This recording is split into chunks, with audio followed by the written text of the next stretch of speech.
Good morning ৰাইজ।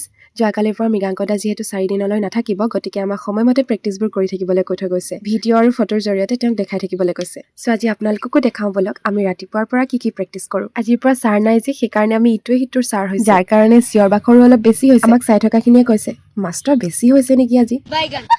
উফ, এই লগ ফলাটো যে কিমান ভয়ংকৰ আমাৰ সকলোৰে কাৰণে। প্ৰথম দিনা যে আমি কেনেকুৱা চিঞৰ বাখৰ কৰিছিলো এইটো কৰোঁতে, এতিয়ালৈ অলপ অলপ আহিছেগৈ আৰু সকলোৰে। আৰু এইটো কি অলপ অলপ ধৰিব পাৰিছেনে? আমাৰ গোটেইখিনিৰে ফেভৰেট এইটো।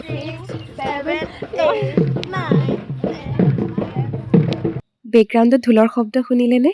মানে কিনাৰত বিহু প্ৰেক্টিছো হৈ আছে। এইটো যে আটাইতকৈ কঠিন কি বাৰু ধৰিব পাৰিছেনে? আমি কোনোৱে কৰিব নোৱাৰো পাৰফেক্টলি, অকল মনজিতে অলপ পাৰে। চ' সি আমাক কৰি দেখুৱাই আছে। তাৰ পাছত এইকেইটা আকৌ অলপ ভাল লাগে দেই। অ'কে, আমি গোটেইখিনি কমপ্লিট কৰিলো। তাৰ পাছত এতিয়া 10 টকা মিলাই গোটেইখিনি চানা পাৰ্টি কৰিম। আৰু আমাৰ খুজবোৰ বাৰ্থডে আছিলে যোৱাকালি। চ' তাইও আমালে কিবা কিবি লৈ আনিছে। মৃগাংকদা আপুনি মিছ কৰি দিলে দেই। কি আনিছা খোলা?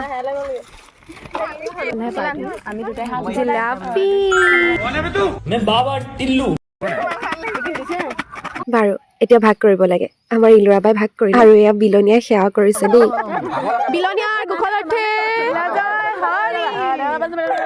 তাৰ পাছত আমাৰ ডেইজি বাইদেউক বহুত দিনৰ পাছত লগ পালো।